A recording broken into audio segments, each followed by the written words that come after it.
اس بستی کے شفیق بزرگوں اور نوجوان ساتھیوں، السلام علیکم ورحمۃ اللہ وبرکاتہ۔ سننے میں بڑے ہی ایک سادہ اور سیدھا عنوان کے لیے مجھے یہاں پر بلایا گیا اور انشاءاللہ کچھ میں اظہار خیالات کروں گا۔ عنوان یہ ہے جماعت اسلامی ہند کا تعلق۔ جب صرف یہ عنوان یا پھر اس ٹائٹل کو دیکھتے ہیں تو بڑی سادگی اس میں نظر آتی ہے، انٹروڈکشن دینا ہے، لیکن یقینی طور پہ میں یہ بات جانتا ہوں کہ اس کے ہر پہلو پہ میں نہ روشنی ڈال سکوں گا، نہ میرا اتنا تجربہ ہے، لیکن اللہ رب العزت سے دعا ہے کہ آپ اور میں ہم تمام ان پہلوؤں سے متاثر ہو۔ اتنی تو بات انشاءاللہ آپ کے سامنے اللہ کی مدد سے رکھنے کی کوشش کروں۔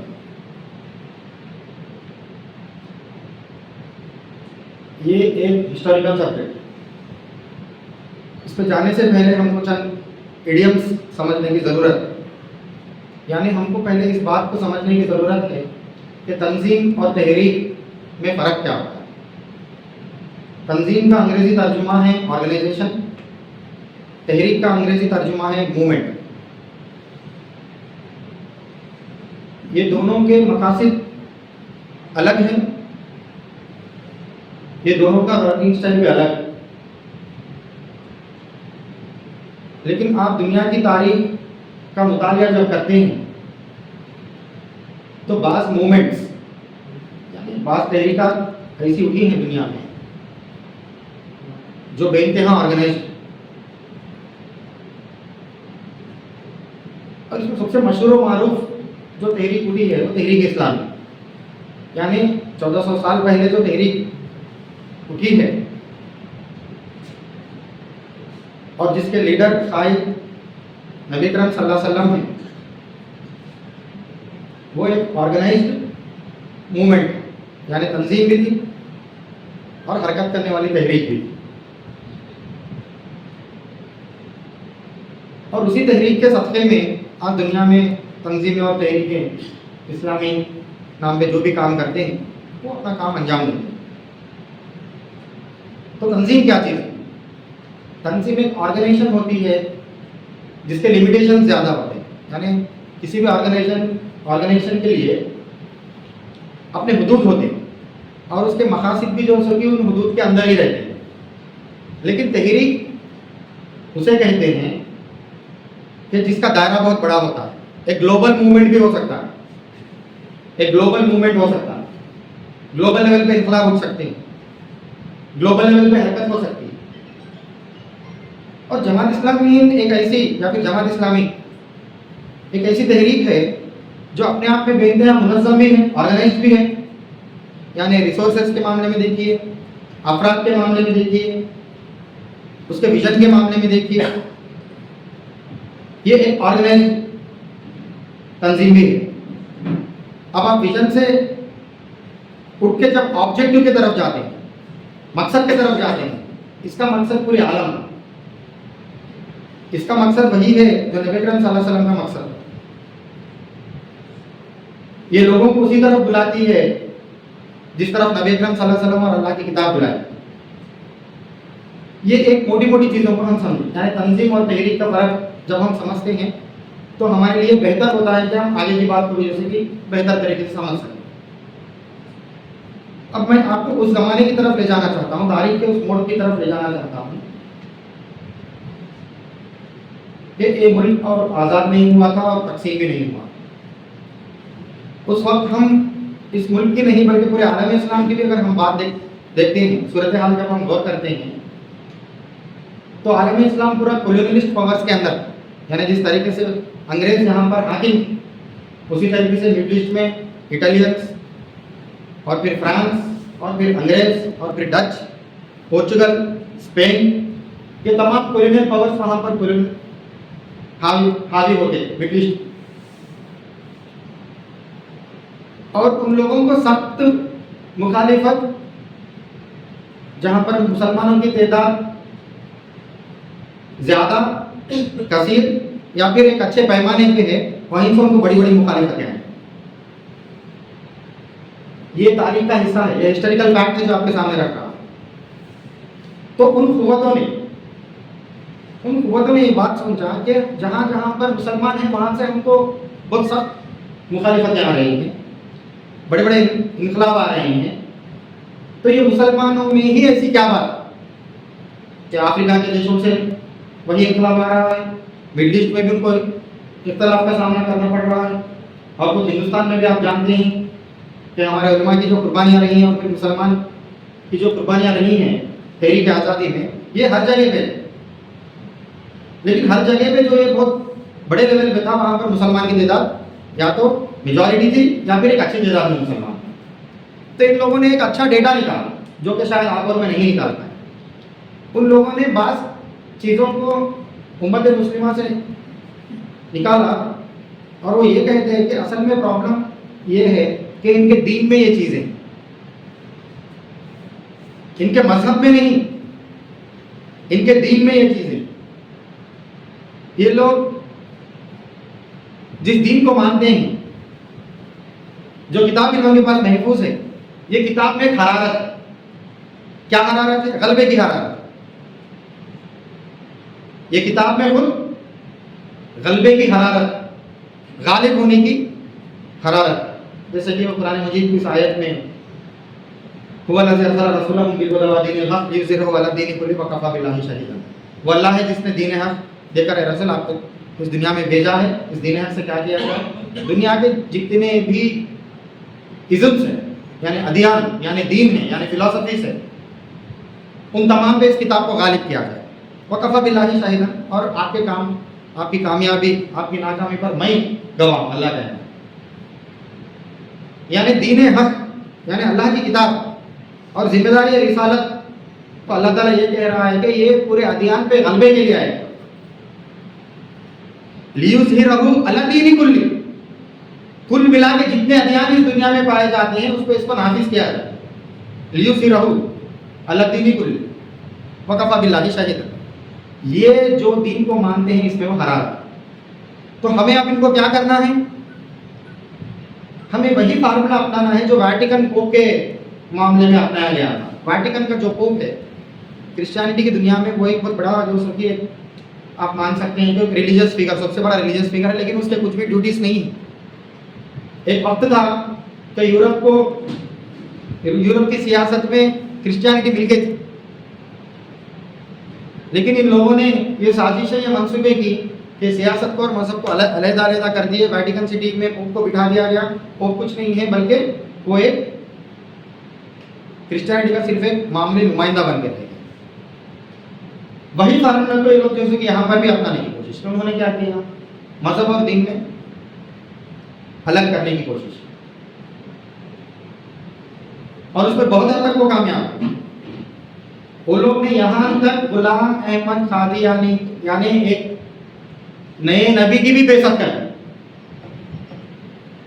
آپ اگر تاریخ پڑھتے ہیں، غلام احمد قادیانی کے جو ریسورسز تھے اور آج بھی قادیانی کے جو ریسورسز ہیں، آپ دنگ رہ جائیں گے. اس زمانے میں لندن میں جو قدیم لندن کی جو بستی ہے وہاں پر ان کے ہیڈ کوارٹرز، آپ جانتے ہیں کہ لندن کی ریل اسٹیٹ ویلیو کیا ہو سکتی ہے، اور قدیم شہر ہے وہ، وہاں پر اس کے مین برانچ کے ہیڈ کوارٹرز دکھا دیں گے. تو انہوں نے اسلام پہ اتنا ورک کیا، اسلام کے خلاف اتنا ورک کیا، مسلمانوں کے ذہنوں سے اتنا کھیلے ہیں کہ انہوں نے ایک جھوٹے نبی کی بھی جو سے یہ بے ست. اور وہ کیا بتاتے رہے؟ وہ بتاتے رہے دیکھو جہاد کا کوئی تصور نہیں. فتح مکہ تک اس کا تصور تھا، فتح مکہ کے بعد اس کا تصور نہیں ہے. اب آپ کی میری جو سچویشن ہے، آپ کی میری جو دین کی انڈرسٹینڈنگ ہے، میں میرا احتساب کروں گا، آپ کا احتساب کریے کہ ہم کس کے طرف زیادہ قریب ہوئے، کہ ہمارے پاس کیا تصور ہے، ہم الائنمنٹ ہمارا کس طرف ہے. آپ غور کیجیے، میں میرا بھی غور کروں. انہوں نے کیا کہا؟ فتح مکہ تک وہ تمام حرکت تھی، جہاد کا جو تصور تھا فتح مکہ کے بعد تو ضرورت نہیں، ان کے فالوورز بھی بنے. تو یہ سلسلہ چلتا رہا اور ایک حد تک آ کے یوں ہو گیا کہ مسلمانوں کو مذہبی بنا کر یہاں تک کہ علامہ اقبال نے کہا ملا کو جب مل گئی سجدے کی اجازت ناداں یہ سمجھ بیٹھا کہ اسلام آزاد ہے۔ علامہ اقبال شاعر مشرق نے یہ چیز اٹھائی، یہ الغام لگائی کہ ملا کو جب مل گئی سجدے کی اجازت ناداں یہ سمجھ بیٹھے کہ اسلام آزاد ہے۔ ان کی وہ آواز لگانے کے پیچھے کا جذبہ سمجھیے کہ ہم خود ایک آربٹ بنا لیے، ہم خود ایک دائرہ اسلام کا بنا لیے، ہم ایک تنگ نظریہ بنا لیے اور اس میں ہم خوش رہنے لگے۔ یہ آزادی کے پہلے کا معاملہ تھا۔ اس کے بعد ہندوستان کی جو تحریک آزادی چل رہی تھی، ایک سوال اٹھا کہ انگریز تو چھوڑ کے جانے والے ہیں، اس کے بعد ملک کیسے چلے؟ لوگوں نے یہ بات ضروری ہے، اس بات پہ آپ توجہ دیجیے۔ اس بات کا ریلیونس آج کی سیاست میں ہے، اس بات کا ریلیونس آج کی دینی تنظیموں میں بھی ہے۔ تو سوال بہت بڑا یہ اٹھا، اتنے بڑے ملک میں، بر صغیر میں یہ سوال اٹھا کہ انگریز تو چلے جائیں گے، اس کے بعد میں ملک کیسا چلے گا؟ کیونکہ انگریز سے پہلے ملک کی بادشاہت میں تھا، کثیر تعداد مسلمانوں کی تھی، اور پھر مسلمان بادشاہوں کی اور نوابوں کی جاگیر تھی۔ مسلمان وہ کلیم کر سکتے ہیں کہ اس سے پہلے کیا تھا، وہی سچویشن پہ ہم پھر رینیو ہونا چاہتے ہیں۔ فنڈامنٹلسٹ ہندوؤں نے کہا کہ ہندو راشٹر ہونا چاہیے، پھر ہندو راشٹر کے دو انٹرپریٹیشنز نکلے کہ ہندو راشٹر یعنی برہمنیکل ہندو راشٹر، یا پھر مسلمان اور کرسچین کے علاوہ تمام جو یہاں پر بستے ہیں ان کو ساتھ میں لے کے ہندو راشٹر بنایا جائے گا۔ یہ طرح طرح کی جو سے باتیں ہیں۔ اس میں ایک آواز مسلمانوں کی جانب سے بھی نکلی، یعنی کل مسلمانوں کی وہ ارادہ نہیں تھا، لیکن مسلمانوں کی جانب سے ایک اسٹرانگ آواز نکلی، یہ دو قومیں ایک جگہ نہیں رہ سکتی، تو ہم کو آزاد ملک ایک اور چاہیے، اس کا نام پاکستان ہوگا۔ بہت سارے مسلمانوں نے اس کی تائید کی اور بہت سارے مسلمانوں نے تائید نہیں بھی کی۔ یہ ایک ماحول چل رہا تھا۔ اس ماحول میں جب مولانا مودودی علیہ رحمۃ ترجمان القرآن نیوز پیپر میں جب ان کا چھپتا تھا، انہوں نے ایک بات یہ کہی کہ آج کی جو وقت کی ضرورت یہ ہے، اگر ملک تقسیم بھی ہو جاتا ہے تو وہاں پر بھی وہ اسلامی ملک بھی ہونا چاہیے، یعنی قرآنی پرنسپلس کے اوپر جس طریقے سے نبی اکرم صلی اللہ علیہ وسلم مدینے میں قائم کیے ہیں، اس اصولوں کے اوپر جو سے کہ وہاں پر ریاست بننی چاہیے۔ اور تقسیم نہیں ہوتا تو یہاں پر ہمارے سامنے ہمارے برادران وطن ہیں، ان تک اسلام پہنچانے کی ذمہ داری بھی ہمارے پاس ہے، اور جو محدود مذہب کا نظریہ مسلمان لے کر چل رہے ہیں، اس محدودیت سے، اس تنگ نظریے سے ان کو اٹھا کر مکمل اسلام کو سمجھنے کی ان کو جو سکی تربیت ہونی چاہیے مسلمان کو۔ اور پھر اس ملک میں جو مسلمان رہ جاتے ہیں، ایک ایسا پلیٹ فارم ان کے پاس ہونا چاہیے کہ وہ معیشت کو بھی متاثر کرے، سیاست کو بھی متاثر کرے، کس کے مسلمانوں کے ہی نہیں، مسلمانوں ہیں تو کرنا ہی ہے، لیکن اس ملک کی سیاست کو بھی متاثر کرنا ہے، اس ملک کی معیشت کو بھی، یعنی اکنامکس کو بھی متاثر کرنا ہے، اس ملک کے سوشل ریفارمز کو بھی متاثر کرنا ہے، اور اس کے ذریعے سے ہم کو دعوت کرنا ہے، اس ملک میں دعوت دینا ہے۔ تو یہاں پر مدنی کام بھی ہوگا، مکی کام بھی ہوگا، دور مکہ میں جو کام ہوا وہ بھی ہوگا، دور مدینہ میں جو کام ہوا ہے وہ بھی کام ہونا چاہیے۔ 1941 میں جماعت اسلامی کو اسٹیبلش کیا گیا اور پھر آواز لگائی گئی کہ اس پلیٹ فارم سے جائیں، وہاں سے اس کا سفر آغاز ہوا۔ بہرحال ملک اس کے بعد تقسیم بھی ہوا، آزاد بھی ہوا۔ 1948 میں یہاں پر جماعت اسلامی ہند بنی اور وہاں سے اس کا کام کا آغاز ہوا۔ اب اس تحریک کے اچیومنٹس اس زمانے سے آج تک کیا؟ پہلا جو اچیومنٹ اس کا ہے کہ اسلام کو ایز این ریولیوشنری موومنٹ، اسلام کے اندر جو غلبہ چھپا ہے پہلے اس غلبے کو باہر نکالا۔ دیکھیے ہم جب نبیوں کی تاریخ پڑھتے ہیں، ہم موسیٰ علیہ السلام کی تاریخ پڑھتے ہیں، ہم کو موسیٰ علیہ السلام میں کون نظر آتے ہیں؟ ہم کو وہ موسیٰ نظر آتے ہیں جنہوں نے عصا پھینکا اور وہ سانپ بن گیا. سب لوگ اتفاق رکھتے ہیں. کچھ اور زور لگا کے پڑھتے ہیں موسیٰ علیہ السلام کی تاریخ. قصص لمبیا میں پڑھنے کی ضرورت نہیں, قرآن میں ہی پڑھیں گے. آپ اور دل لگا کے پڑھتے ہیں, آپ اور ٹہر ٹہر کے پڑھنے ان کو سمجھنے کی کوشش کرتے ہیں. موسیٰ علیہ السلام میں آپ کو فریڈم فائٹر بھی نظر آتے ہیں. مصر سے بنی اسرائیل کو لے کے دریائے نیل پار کیے ہیں, اور پھر آج کی جو فلسطین ہے وہاں پر وہ گئے ہیں. فرعون کے شکنجوں سے غلامی کو جو غلاموں کو نکالے ہیں, اور پھر ایک آزاد ملک اسٹیبلش کیے ہیں. اگر میں موسیٰ علیہ السلام کی تعبیر ایسے کر رہا ہوں تو میں غلط نہیں ہوں. قرآن کی روشنی پوری داستان قرآن میں رکھا ہوں. موسیٰ علیہ السلام بالکل نبی ہیں, انہیں لوگوں کو ایک اللہ کی طرف بھی بلائے ہیں. لوگوں نے ایکسپٹ بھی کیے ہیں, ریجیکٹ بھی کیے ہیں ان کو. موسیٰ علیہ السلام پہ بھی وحی آئی تھی. موسیٰ علیہ السلام معجزوں کے ذریعے سے بھی لوگوں کو متاثر کیے ہیں. لیکن آخر میں موسیٰ علیہ السلام کا جب آپ پورا کردار جب آپ دیکھتے ہیں تو انہوں نے وقت کے سپر پاور اور وقت کے اسٹیبلشمنٹ کے سامنے بھی جو کی بات رکھی ہیں, ان کو منوانے کی کوشش کی ہے. جب وہ نہیں مانتے ہیں تو وہاں سے جو کہ فریڈم فائٹر کا کام انہوں نے کیا ہے. یعنی ایک نبی فریڈم فائٹر بھی ہو سکتے ہیں. جب آپ عیسیٰ علیہ السلام کی تاریخ پڑھتے ہیں, ہم پھر معجزے پہ چلے جاتے ہیں کہ مریم علیہ السلام کے کوئی شوہر نہیں تھے, کوئی معجزہ تھے, ان کی پیدائش خود ایک معجزہ ہے. اور پھر ہم جمپ کرتے ہیں کہاں پہ کہ وہ پھر دوبارہ آئے. بیچ میں عیسیٰ علیہ السلام کی زندگی پہ ہم زیادہ غور و فکر نہیں کرتے, جو کہ کرنا چاہیے. عیسیٰ علیہ السلام کون؟ موسیٰ علیہ السلام کو جو 10 کمانڈمنٹ ملے ہیں, کتاب بھی اسی کتاب کا ایکسٹینشن ان کے پاس تھا. انہوں نے سوشل ریفارمز لائے تھے. وہ ایک سوشل ریفارمر ہے. اگر آپ یہ دونوں کو مجموعہ نبی اکرم صلی اللہ علیہ وسلم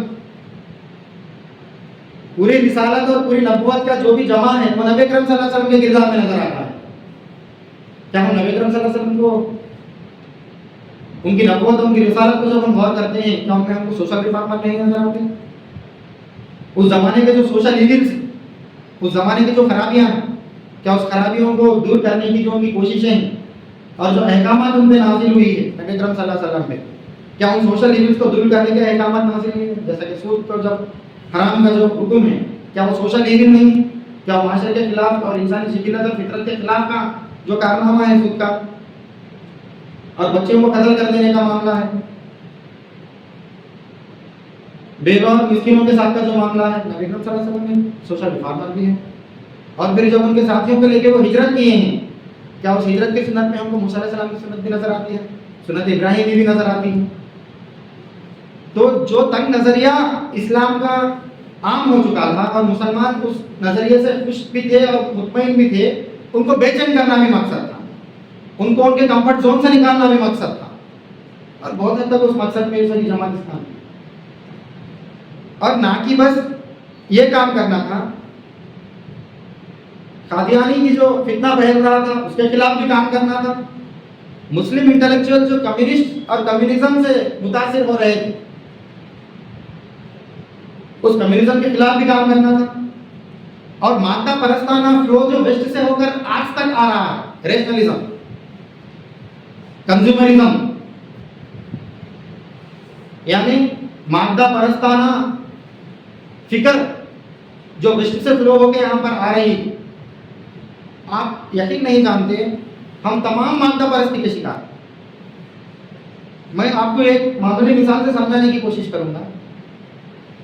مسجد سے باہر جب ہم آتے ہیں, نماز پڑھ لیے رکتے ہیں, عام طور پہ بات چیت شاید یہاں نہیں ہوتی, میں جہاں پر رہتا ہوں شاید وہاں پر زیادہ ہوتی ہے. بھائی وہاں پر ایک پلاٹ بکا رہا تھا, ایک پلاٹ کا کتنے گز تھا, ایک گز کتنے میں گیا. کچھ گنہ والی بات کر رہے ہیں, میں یہ نہیں کہہ رہا ہوں. کچھ غلط گالی گلوچ کہہ رہے ہیں, میں یہ نہیں کہہ رہا ہوں.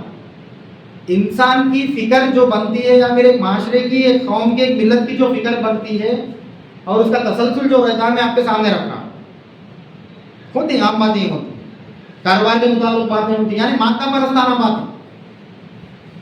میں یہ بالکل نہیں کہہ رہا ہوں کہ یہ بات نہیں کرنی چاہیے, کر سکتے ہیں, لیکن یہ باتیں ہی ہمارے فکر کا پورا جمع کل جمع ہے کہ بھائی وہاں پر ایک چیز ہوئی ہے, یہاں پر ایک کاروبار میں معاملہ ہوا ہے, وہاں پر وہ کاروبار کی ایک اچھی اپرچونیٹی ہے, یہاں پر ایک کاروبار کی اچھی اپرچونیٹی ہے, یہاں پر فلاں شاپنگ مال ہے. اگر ینگسٹر سے وہ کیا بات کرتے ہیں, بھائی وہاں پر شاپنگ مال ہے, کل وہاں پر ڈسکاؤنٹ ہے, وہاں پر جوتے ڈسکاؤنٹ میں مل رہے ہیں, وہاں پر ونٹر کے ڈریسز ڈسکاؤنٹ میں مل رہے ہیں. اس سے بھی ہٹے تو پھر کیا آ جاتا ہے, دیکھو ایک نیا ماڈل آج 1+1 وہاں پر جو کہ حلیم ہے یا پھر یہ دیکھیے یہ ایک عام ہماری لیول ہے, بات کرنے کی لیول ہے, ہمارے قوم میں عام یہ لیول ہے بات کرنے کی. اگر یہاں پر نہیں ہے تو آپ خوش قسمت ہیں, بہت ساری جگہ پہ ہے, میں آپ کے سامنے بات رکھ رہا ہوں. تو اس فکر کے ارتقا بھی کرنا, یہ مادہ پرستانہ تھاٹ کا فلو جو ویسٹ سے آ رہا ہے اور آپ کو کنزیومرزم کا ریجنلزم کا صرف لاجک کی بنیاد پہ ٹیکنیکل اور میکینیکل فرد کو ویسٹ کی جو فلسفی تیار کر رہی تھی اس کا بھی مقابلہ کرنا تھا. اس کا مقابلہ صوفیوں نے بھی کیا ہے, اس کا مقابلہ دیوبند سے بھی ہوا تھا, لیکن اس کا مقابلہ وہاں سے جو ہوا ہے کہ بالکل رہبانیت کی طرف لوگ چلے گئے کہ ہم کو دنیا سے بالکل واسطہ نہیں ہے, ہم صرف مذہب میں ہی خوش رہیں گے, تب پکڑ لیں گے کچھ. وہ بھی قابل قبول نہیں ہے, یہ تو قابل قبول ہے ہی نہیں مادہ پرستانہ تھاٹ ہمارے پاس. اب ایک بیچ کی راہ نکالنا, اس پہ بھی آپ جماعت کا جب لٹریچر پڑھتے ہیں, تنقیات کتاب ہے جب آپ پڑھتے ہیں, یا پھر تفہیمات کتاب ہے مولانا موجود رحمانی جب آپ پڑھتے ہیں, تو دیکھیے یہ ایشوز کو زمانے میں ایڈریس کیا گیا, اور آج بھی ہم ضروری نہیں سمجھتے کہ پھر اس ایشوز کو ری ایڈریس کیا جائے. آج بھی اتنا ہی فریش دی گئی, آج بھی اتنا ہی ریلیونٹ ایشوز پہ بات ہوئی. اس زمانے 1940 کی بات میں آپ سے کہہ رہا ہوں, اتنے محاذوں پہ کام چلنا. پھر دعوت ایک بہت بڑا میدان, دعوت کا ایک بہت بڑا تصور ہم بھول چکے. ہم ہمارے اعمال اور فضیلتوں پہ ہم زیادہ متوجہ ہو گئے تھے قوم کی حیثیت میں, امت کی حیثیت میں. ہم یہ بھول چکے تھے کہ ہم ایک داعی امت. اس کے بعد جو ورک ہوا تھا اس دعوت کے کام کو آگے بڑھانے کے لیے کہ ہندوستان کے ہر لینگویج میں قرآن کی پرنٹنگ شروع ہوئی, جو کہ اس وقت تک نہیں ہوئی. دیکھیے میں آپ کو اسٹیپ بائی اسٹیپ ایک طرف سیاسی پس منظر بتا رہا ہوں, ایک طرف لے جا رہا ہوں, سوشل لیول پہ جو معاملہ تھا وہ میں آپ کے سامنے رکھ رہا ہوں. یہ تمام کاموں کو کرنا تھا اور یہ تمام کام کچھ نہ کچھ ہوئے ہیں, بہت کچھ باقی, بہت کم ہوئے, سمندر میں خطرے کے برابر بھی ہوئے. خیر اس پہ ہم اقتدام پہ آئیں گے انشاءاللہ. تو ایک بہت بڑے لیول پہ لوکل لینگویجز پہ لٹریچر, اسلامک لٹریچر اور اللہ کی کتاب کی ضرورت محسوس ہوئی, کیونکہ دعوتی کام کو آگے لے جانا تھا. اور ہر لینگویج میں جو کہ قرآن, آج ہم جاتے ہیں مسجد میں دیکھتے ہیں دیویا قرآن ہے, ایلور جاتے ہیں وہاں دکھتی ہے, روجیوڑ جاتے ہیں وہاں دکھتی ہے, ورنگل آتے ہیں, کاغذ نگر جاتے ہیں, یہاں جاتے ہیں, پھر کہیں اور جاتے ہیں, کسی دوسرے اسٹیٹ میں جاتے ہیں, بنگال سے لے کے کیرلا تک, پھر کیرلا سے اٹھائے پھر اس طرف پورے میں گجرات سے لے کے پھر راجستھان. ہر لوکل لینگویج میں جو ہوگی اسلامک لٹریچر اتنی پرنٹنگ ہونے کے بعد میں آپ سے یہ کہہ رہا ہوں, فارسی میں جو اور اسلامی لٹریچر ہے اس کا 20% ترجمہ اردو میں اور نہیں ہوا ہے, اور لوکل لینگویجز میں تو 5% ترجمہ بھی نہیں ہوا. اتنا ذخیرہ ہمارے کتابوں کا ہے. فارسی میں اور عربی میں جتنی کتابیں ہیں ان کتابوں کا 20% ترجمہ اردو میں نہیں ہوا ہے. جب اردو میں ہی نہیں ہوا ہے تو آپ سمجھیے کہ لوکل لینگویج میں کیا ترجمہ ہو, 5% بھی نہیں ہوا. اگر ہم ایک ریشو لے کے چلتے ہیں اتنا ذخیرہ اور بات, تو ہم محروم ہیں ابھی بھی بہت بڑے اسلامک نالج سے. اسلامک نالج کے ہمارے جو محدثین گزرے ہیں, ہمارے جو مورخین گزرے ہیں, مصنفین جو ہمارے گزرے ہیں, مجددین جو ہمارے گزرے ہیں, اتنے بڑے ذخیرے سے آج بھی ہم محروم. لیکن ایک تعلیم کے معاملے میں, اسلامی تعلیم کے معاملے میں ایک بہت بڑا ورک جماعت کی کی. اس کے ساتھ ساتھ جدید تعلیم بھی ضروری تھی. دنیا معجزوں سے نکل کر ادب کی طرف آئی تھی. معجزہ موسیٰ علیہ السلام کا دور تھا, اس سے جب وہ دور ختم ہوا تو ادب کے دور کی طرف دنیا کا رخ ہوا. شعر شاعری کا دور چلا, لٹریچر کا دور چلا, کچھ 100 سال تک وہی دور چلتا رہا. جب ادب کے دور سے دنیا نکلی تو سائنس کی طرف اس نے چھلانگ ماری.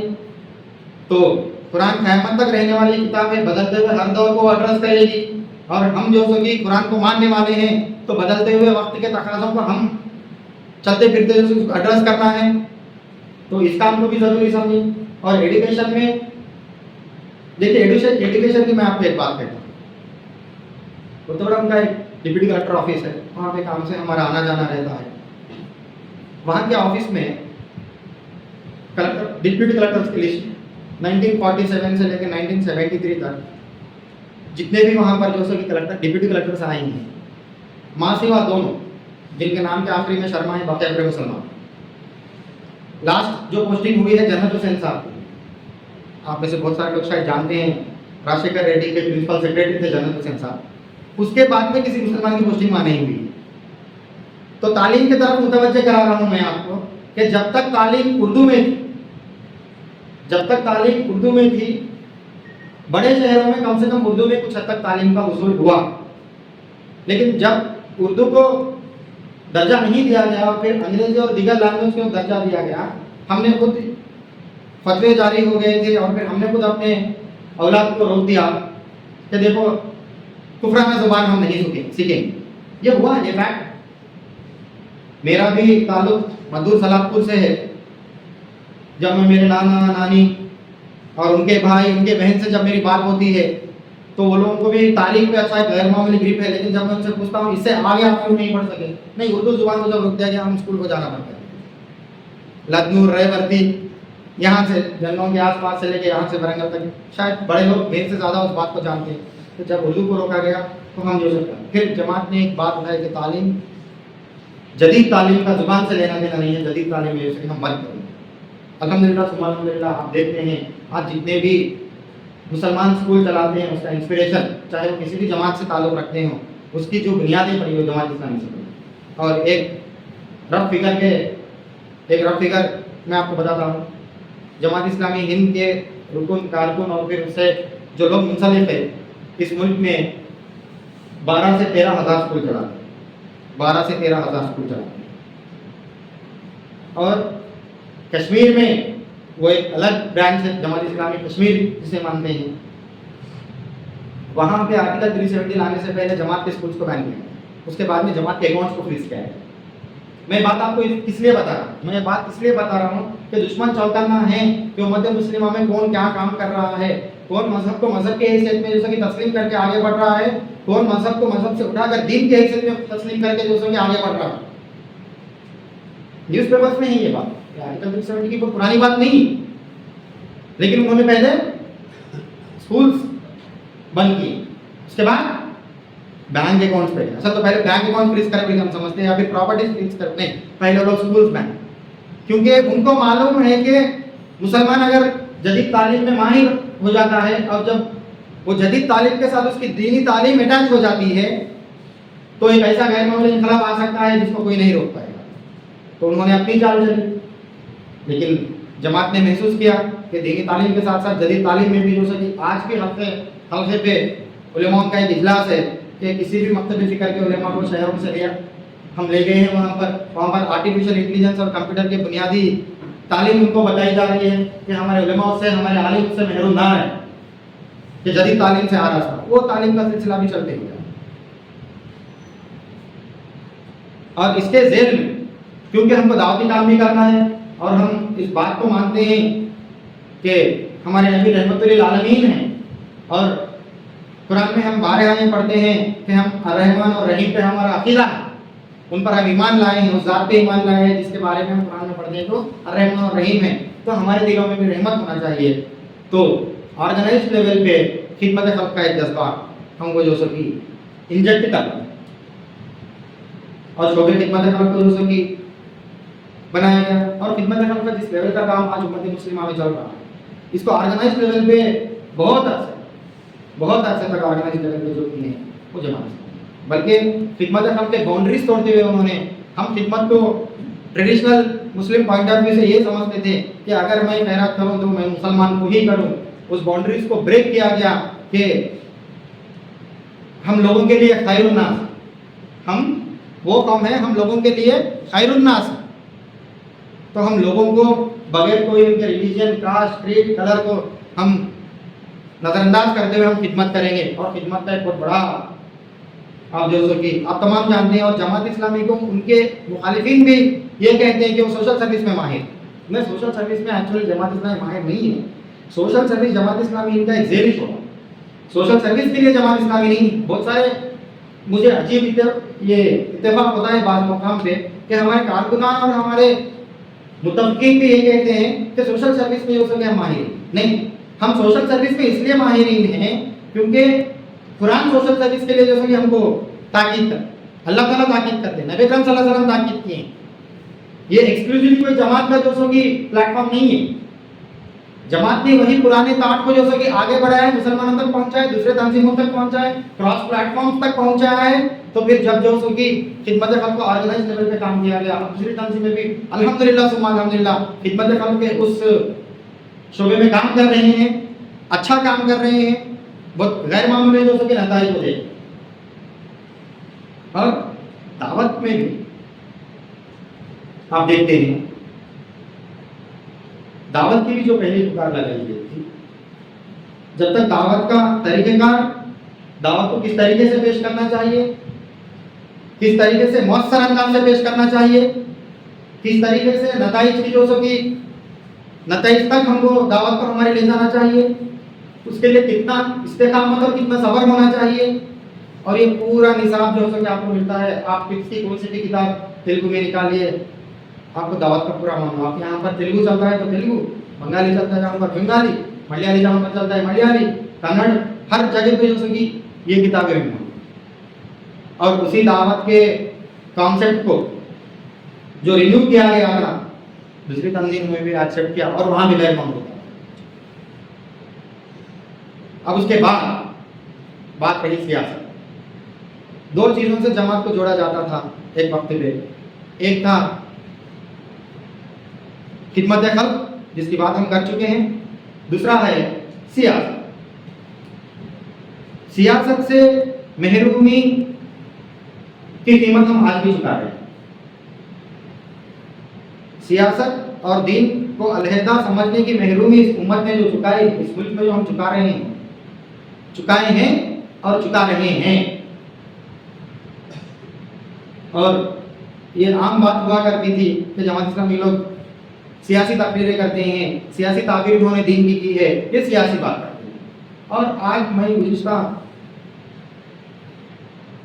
حیدرآباد میں آل انڈیا ارکان کے اجتماع میں گیا تھا, تو وہاں پہ خطبہ جمعہ کے لیے آگے جو مسجد ہے, یہاں پر خطبہ جمعہ میں بہت سارے لوگ فل ہو گیا تھا, اسٹیڈیم ہو گیا, تو سامنے ایک مسجد میں مل گیا. لیکن الحمدللہ وہاں کے ملسان جو دیوبند مکتبہ فکر کرتے ہیں, انہوں نے دین اور سیاست کو ملاتے ہوئے جو تقریر دی, میں یہ سمجھتا ہوں کہ میں ایسی تقریریں میں خود ہمارے مرکز کو بھی شاید نہیں سنا, یعنی میں محروم تھا سننے میں. ایسا نہیں کہ تقریریں نہیں ہوئی ہیں, لیکن ایک مسجد کے خطیب جو دیوبند کے تھے, انہوں نے یہاں تک کہہ دیا ہے کہ ہم 40% کفر کو ایکسیپٹ کرتے ہیں, 30-40% جو سو اسلام کو ایکسیپٹ کرتے ہیں. اور انہوں نے کہا آپ مجھ سے پوچھے کیوں ایسا, کہ ہم جو سو کی عبادتوں کے معاملے میں اسلام کو ایکسیپٹ کرتے ہیں, معیشت اور سیاست اور پھر معاشرت کے معاملوں میں ہم جو سو کی کفر کو ایکسیپٹ کرتے ہیں. تو ہم کیا ہو گئے ہیں, ہم 40-50% مسلمان ہیں یا پھر 40-50% ہم کفر کو ایکسیپٹ کر لیے ہیں. یہ بات کون کہہ رہے ہیں؟ یہ بات جب ان کے منہ سے باہر نکلی تو میں اتنا بے انتہا خوش ہو گیا, اور اللہ سے میری یہ دعا نکلی میرے دل سے کہ اللہ تعالیٰ تیرا کام تو کتنے باوسط طریقے سے کر. بنفس نفسی شاید کوئی رکن جماعت یا پھر کوئی کارکن یا جماعت کوئی تو شاید ان کو نہیں پتا ہے, لیکن وقت تقاضے کو دیر سے ہی انہوں نے سمجھ کے ایک بہترین بات, ایک بہترین مصرع انہوں نے رکھا. یہ کام, یہ بات پہلے سے جو سب بتائی جا رہی ہے. سیاست کو نہ کہ صرف متاثر کرنا ہے بلکہ سیاست میں ہماری رائے بھی ہم کو قائم کرنا ہے.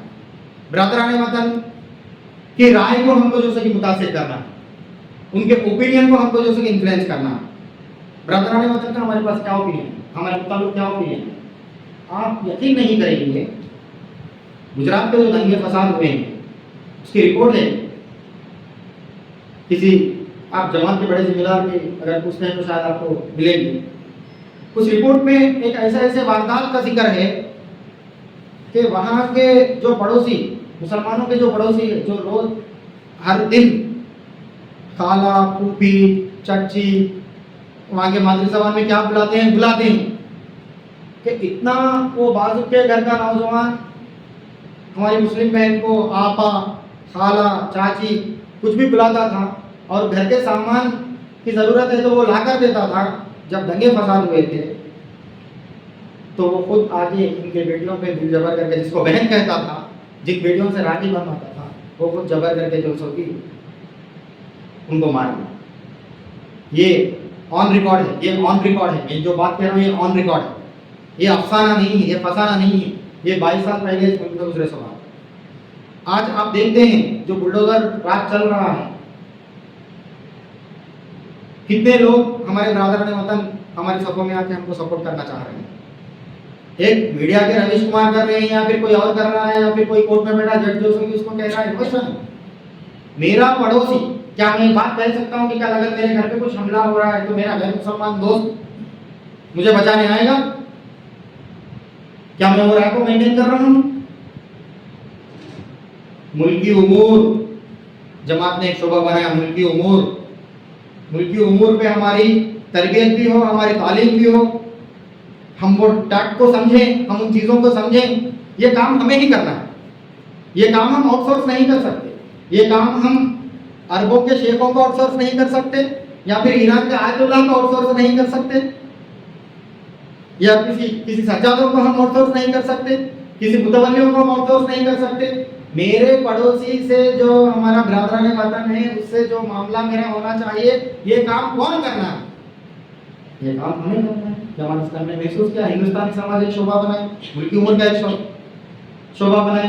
پھر اکراس پلیٹ فارمز جو ہم سے اتفاق رائے رکھتے ہیں، ہمارے خیال میں خیال رکھتے ہیں، ان لوگوں کو اس پلیٹ فارم کا حصہ بنایا گیا، اور پورے ہندوستان میں دوسرے کی بات کرنے کی ایک بہت بڑی آزادی کے ساتھ ہوا بھی.